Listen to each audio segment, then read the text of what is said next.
За Орхон аймгийн улс цагаар орчны шинжилгээний төв агаарын чанарыг 6 төрлийн үзүүлэлтээр хэмжих 24 цагийн тасралтгүй үйл ажиллагаатай агаарын чанарын автомат станцтай болсон байна.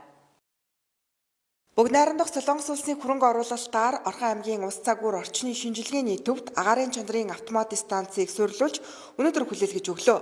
Автомат станц нь Солонгос улсад үйлдвэрлэгдсэн агаарын чанарыг 6 төрлийн 8 үзүүлэлтээр 24 цагаар тасралтгүй хэмжих хүчин чадалтай.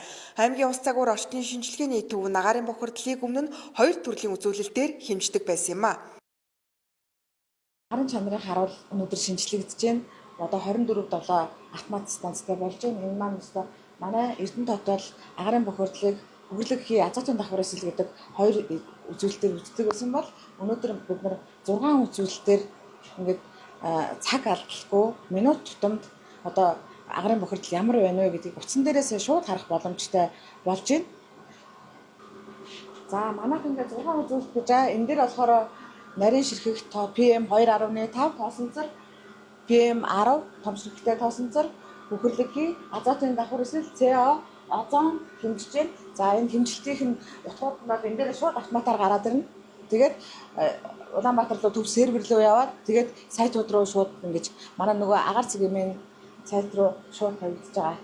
Станцын тохиргоог Солонгосын мэргэжилтнүүд өөрснөө хийлээ. Өөрснөө угсарлаа. Дээр нь манай инженер техникийн ажилтнуудыг бүгдийг нь одоо газар дээр нь сурлаа. Бас өөрийнхөө улсад аваачиж бас сурлаа. Тэгэхээр энэ станц дээр бол манай өөрсдийн инженерүүд бол бие дагаад ажиллах боломжтой болсон гэсэн үг. Одоо энэ станц бол өөрөө хүний оролцоо байхгүй автоматар хэмжих учраас маш их наривчлал өндөртэй станц байгаа. За дээр нь бол байршил нь бол одоо энэ Баян цагаан багийн тосгоны сургууль цэцэрлэгийн дэргэд байрлаж байгаагаараа хүүхдүүдийн эрүүл мэндэд одоо ямар төвшөнд байна вэ гэдгийг бид нар өнгөөр илэрхийлж зарладаг болно. Солонгосын мэргэжлүүдтэй анх бид нар суурилуулж явахдаа Орхон аймгаа ерөнхийд нь танилцуулсан, хотын байгууламжаа танилцуулсан. Тэгээ энэ станцын ерөнхий одоо бүтэн аймгийн хэмжээнд зураг гаргая гэвэл 4 станц байх хэрэгтэй гэж байна. Ямар ч байсан бид нар эхний станцаа бол байгуулад авлаа. Орхон аймгийн улс цагуур орчны шинжилгээний төв 1981 оноос агаарын чанарыг хэмжиж эхэлсэн түүхтэй бөгөөд өнгөрсөн хугацаанд өдөрт 3 удаа механикаар сорьц авч агаарын чанарыг хэмжиж ирсэн. За тэгвэл цаашид цаг хугацаа алдахгүй байхаас гадна нүүрс шатах төрлийн материал, тээврийн хэрэгслээс ялгарч байгаа бохирдлыг хэмжиж стандартаас давсан тохиолдолд холбогдох байгууллагуудад мэдэгдэж ажиллах нөхцөл бүрдлээ.